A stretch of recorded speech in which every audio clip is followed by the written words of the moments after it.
Assalamualaikum warahmatullahi wabarakatuh. Kali ini kita akan membahas peran daerah dalam kerangka NKRI yang dibagi menjadi peran daerah dalam perjuangan kemerdekaan dan peran daerah dalam kerangka NKRI saat ini. Kedatangan bangsa Portugis, Belanda, dan Jepang di Indonesia yang diteruskan dengan penjajahan mendapatkan perlawanan dari bangsa Indonesia di berbagai daerah. Perlawanan selama penjajahan Portugis antara lain perlawanan rakyat Maluku yang dipimpin oleh Sultan Harun, perlawanan rakyat Demak yang menyerang Malaka dipimpin oleh Pati Unus, dan menyerang Sunda Kelapa dipimpin oleh Fata Letehan. Selama penjajahan Belanda, banyak perlawanan antara lain perlawanan rakyat Aceh yang dipimpin oleh Cut Nyadin, Tengku Umar, Panglima Polen, dan yang lainnya. Perlawanan rakyat di Sumatera Utara yang dipimpin oleh Raja Sisinga Mangaraja ke-12. Perlawanan di daerah Jawa dipimpin oleh Sultan Agung Tirtayasa, Sultan Agung, dan Pangeran Diponegoro.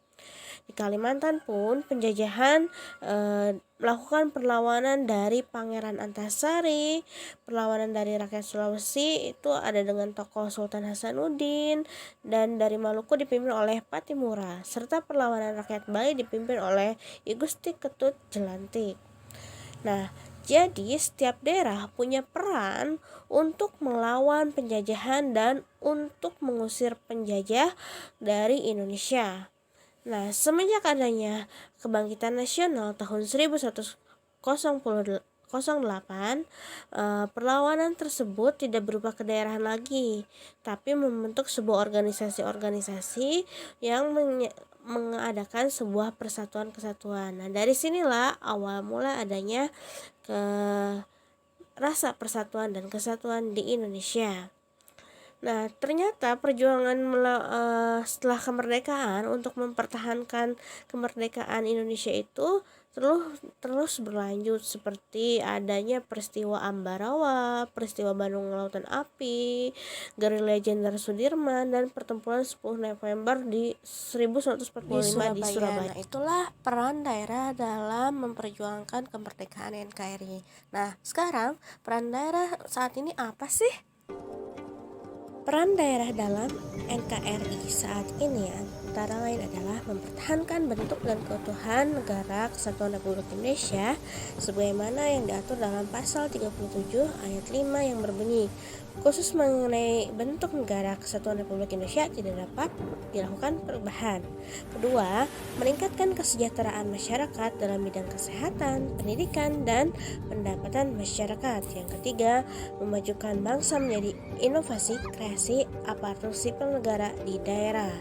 Yang keempat, melaksanakan pembangunan nasional untuk meningkatkan pemerataan pendapatan masyarakat, kesempatan kerja, lapangan berusaha, kesempatan dan kualitas pelayanan publik, dan daya saing daerah. Dan yang terakhir, mengembangkan kehidupan bermasyarakat, berbangsa, dan bernegara yang demokratis. Berkaitan dengan pemerintahan daerah diatur dalam pasal 18A sampai 18B, yaitu wilayah Indonesia terbagi atas daerah provinsi, kabupaten, dan kota. Pemerintah memiliki hak untuk mengurus daerah sendiri menurut asas otonomi daerah atau tugas pembantuan, dan hubungan pemerintah pusat dan daerah memperhatikan kekhususan dan keberagaman daerah. Lalu negara mengakui dan menghormati satuan-satuan pemerintah daerah yang bersifat khusus atau bersifat istimewa. Dan terakhir, negara mengakui dan menghormati kesatuan masyarakat hukum adat serta hak-hak tradisionalnya selama masih hidup dan sesuai dengan prinsip NKRI.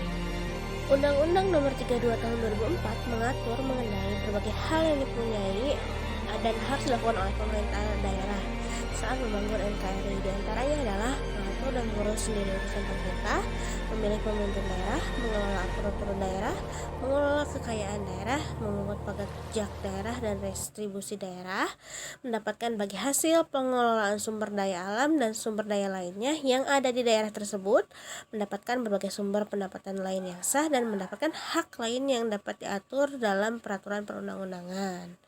Nah, jadi peran daerah itu sangat penting ya anak-anak. Menurutmu, peran apa yang telah dilakukan oleh Kabupaten Subang untuk memajukan NKRI? Silahkan tulis di grup WhatsApp ya.